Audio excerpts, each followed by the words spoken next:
Greetings everyone. நம்ம டெய்லியும் prelims and mains point of வியூல கரண்ட் அஃபேர்ஸ் ஆர்டிகல்ஸ் பார்த்துட்டே இருக்கோம். இன்னைக்கு என்ன இம்பார்ட்டன்ட் ஆர்டிகல்ஸ் இருக்கு அப்படிங்கிறத பார்ப்போம். ஸோ ஃபர்ஸ்ட் எடுத்தோடனே பார்த்தோம்னா நமக்கு கடன் வளர்ச்சியை கட்டுப்படுத்த ரிசர்வ் வங்கி அப்படிங்கிறது சொல்லியிருக்காங்க.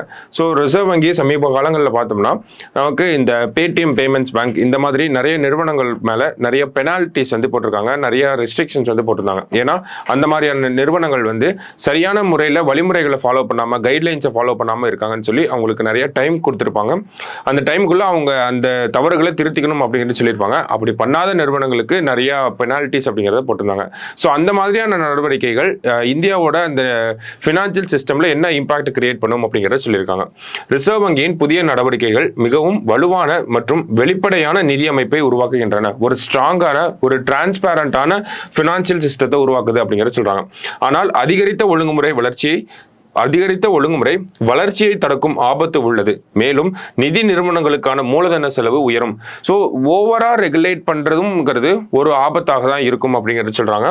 ஸோ வேற என்ன சொல்றாங்க அப்படின்னா, அது வந்து அந்த கிரெடிட் குரோத் அப்படின்னு சொல்லுவாங்க, கடன் வழங்கக்கூடிய அந்த ஒரு விஷயம் அப்படிங்கிறது பாதிக்கப்படும். வங்கிகளால இந்த மாதிரியான சிறு நிறுவனங்களால கடன் வழங்கக்கூடிய தன்மை அப்படிங்கிறது பாதிக்கப்படும் அப்படிங்கிறது சொல்றாங்க. மேலும் அந்த மாதிரியான நிதி நிறுவனங்களுக்கு வந்து கேபிட்டல் காஸ்ட் அப்படிங்கிறது அதிகமாகும், மூலதன செலவுகள் அப்படிங்கிறது அதிகமாகும், அவங்க கையிலிருந்து போகக்கூடிய இந்த கேபிட்டல் காஸ்ட் அப்படிங்கிறது அதிகமாகும் அப்படிங்கிறது சொல்றாங்க. இதனால கடன் வழங்கக்கூடிய அந்த கெப்பாசிட்டி அப்படிங்கிறது கம்மியாகும். சரிங்களா? ஸோ அதுதான் சொல்ல வராங்க.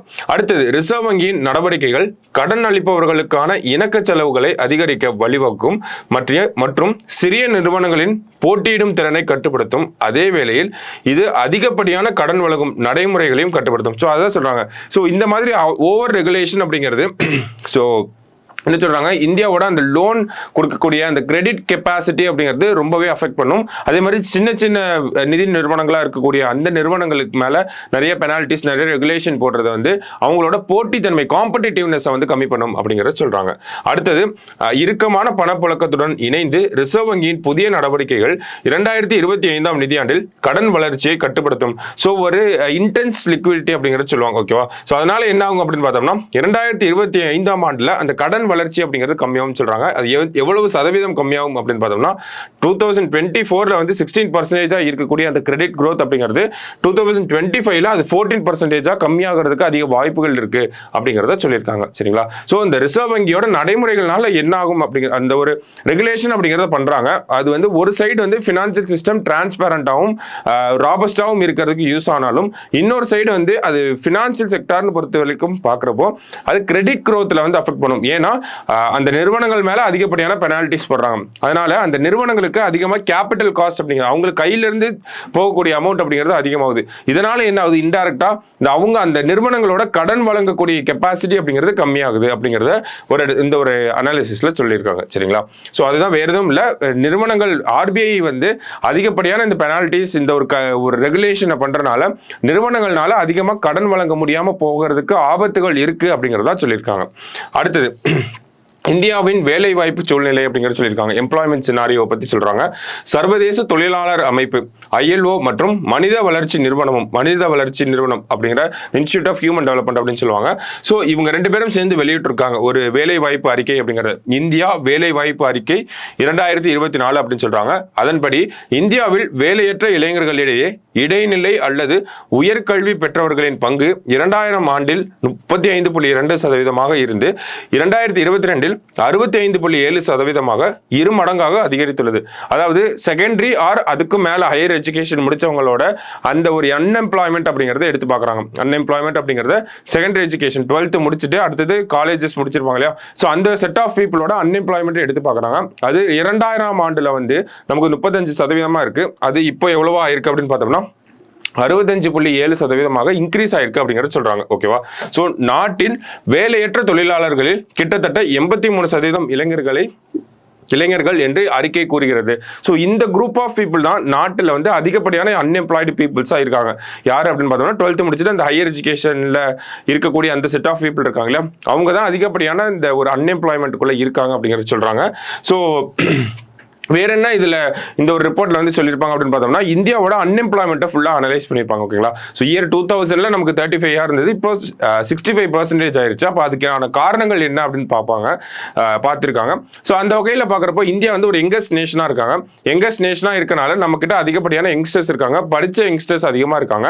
ஆனா அவங்க கிட்ட கல்வி இருந்தாலும் அவங்க கிட்ட அந்த திறன் அப்படிங்கிறது இல்லை, ஸ்கில் அப்படிங்கிறது கம்மியா இருக்குன்னு சொல்றாங்க. அதுக்கு ஒரு உதாரணமா இங்க ஒரு பாயிண்ட் கொடுத்திருக்காங்க. என்ன அப்படின்னு பார்த்தோம்னா, 75% இளைஞர்களுக்கு வந்து அட்டாச்மெண்டோட மெயில் அனுப்ப தெரியல அப்படிங்கறத சொல்றாங்க. இன்னமும் நிறைய சொல்லியிருப்பாங்க. என்னென்ன சொல்லியிருப்பாங்கன்னா, 60% ஆஃப் த எஜுகேட்டட் இந்தியன்ஸ்க்கு வந்து காப்பி பேஸ்ட் பண்ண தெரியல, 90% ஆஃப் த எஜுகேட்டட் இந்தியன்ஸ்க்கு வந்து என்ன பண்ண தெரியலனா, எக்ஸல் ஷீட்ல வந்து ஒரு மேக்ஸ் ஃபார்முலாவை என்டர் பண்ண தெரியல. இந்த மாதிரியான விஷயங்கள்லாம் நமக்கு இந்த ரிப்போர்ட்ல வந்து கோட் பண்ணியிருப்பாங்க. சரிங்களா? ஸோ இதெல்லாம் என்ன உணர்த்துது அப்படின்னு பார்த்தோம்னா, நம்ம கிட்ட இளைஞர்கள் படிச்சிருந்தாலும் அவங்களுக்கு அந்த பேசிக்கான ஸ்கில்ஸ் அப்படிங்கிறது நிறைய லேகிங்கா இருக்கு அப்படிங்கறத உணர்த்துது.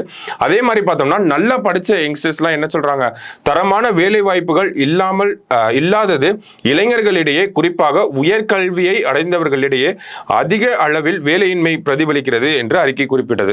அதாவது நல்லா எஜுகேட்டடான பர்சன்ஸ்லாம் என்ன சொல்றாங்க, அவங்களும் அன்எம்ப்ளாய்டா இருக்காங்க. அப்ப அவங்க மத்தியில ஏன் அன்எம்ப்ளாய்மெண்ட் இருக்கு அப்படின்னு பாக்குறப்போ, அவங்க எதிர்பார்க்கக்கூடிய குவாலிட்டிஸ்ல நம்மளால எம்ப்ளாய்மெண்ட்டை ஜெனரேட் பண்ண முடியாது. அவங்க ஒரு ஹை ஸ்டாண்டர்ட்ல எம்ப்ளாய்மெண்ட் எதிர்பார்க்கறாங்க, அந்த ஒரு எம்ப்ளாய்மெண்ட்டை நம்மளால கிரியேட் பண்ண முடியல அப்படிங்கிறது ஒரு காரணமாக இருக்கு அப்படிங்கறத சொல்றாங்க. இந்த ரிப்போர்ட்ல சொல்லியிருக்காங்க. ஓகேங்களா? சோ அந்த மாதிரியான விஷயங்கள். அடுத்து என்ன சொல்றாங்க அப்படின்னு பார்த்தோம்னா, உயர் படிப்பு படித்த இளைஞர்கள் தற்போது கிடைக்கும் குறைந்த ஊதியம், பாதுகாப்பற்ற வேலைகளை ஏற்க விரும்பவில்லை அப்படிங்கறத சொல்றாங்க. ஸோ வெல் எஜுகேட்டடா இருக்கக்கூடிய இந்தியன்ஸ் என்ன பண்றாங்கன்னா, லோ பேயிங் ஜாப்ஸை வந்து ஏற்க மாட்டேங்கிறாங்க. ஓகேங்களா? அதை அக்செப்ட் பண்ணிக்க மாட்டேங்கிறாங்க. அதுக்கு மேல என்ன சொல்றாங்க, வெயிட் பண்ணி பெட்டர் ஆப்பர்ச்சுனிட்டிஸ்க்கு வெயிட் பண்ண போறோம் அப்படிங்கறத சொல்லியிருக்காங்க இந்த ரிப்போர்ட் எடுக்கிறப்ப. ஓகேங்களா?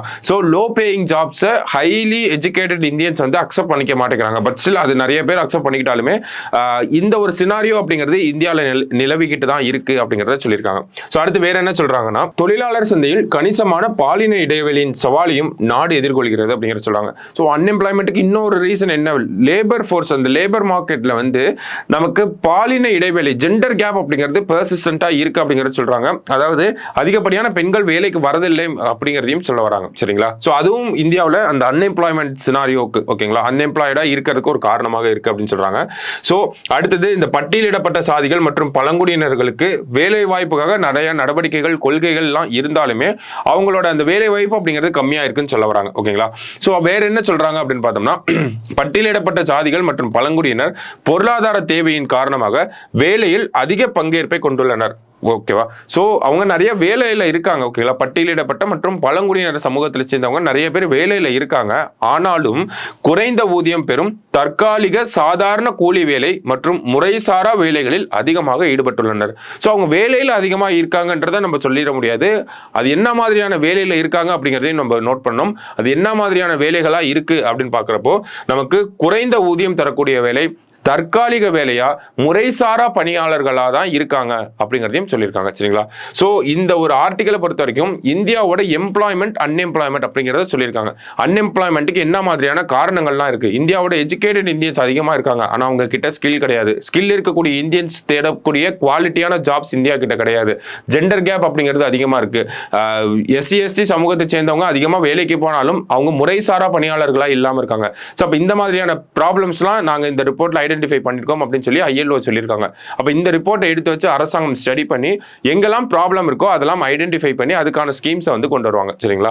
சோ அந்த மாதிரி தான் இந்த ரிப்போர்ட்ஸ் எல்லாம் அப்படிதான் அப்ரோச் பண்ணுவாங்க. எங்கெல்லாம் வீக்கா இருக்கும் இந்தியா எம்ப்ளாய்மெண்ட் சினாரியோ பொறுத்த வரைக்கும், சோ அடுத்து அதெல்லாம் அட்ரஸ் பண்ணணும் அப்படிங்கிறது தான் ஒவ்வொரு ரிப்போர்ட்டோடைய நோக்கமாகவும் இருக்கும். சரிங்களா? சோ இந்த ஒரு ஆர்டிகலை பொறுத்த வரைக்கும் நம்ம mains point of view use பண்ணிக்கலாம். அன்எம்ப்ளாய்மெண்ட் ரிலேட்டடா கொஸ்டின்ஸ் வரப்போ ILO ரிப்போர்ட் இந்த மாதிரி சொல்லியிருக்காங்க அப்படிங்கிறத நம்ம கோட் பண்ணி காட்டலாம். சரிங்களா? சோ இன்னைக்கு DNA பொறுத்த வரைக்கும் 2 இம்பார்ட்டன்ட் ஆர்டிகல்ஸ் பார்த்திருக்கோம். நாளைக்கு DNA மீட் பண்ணலாம். தேங்க்யூ.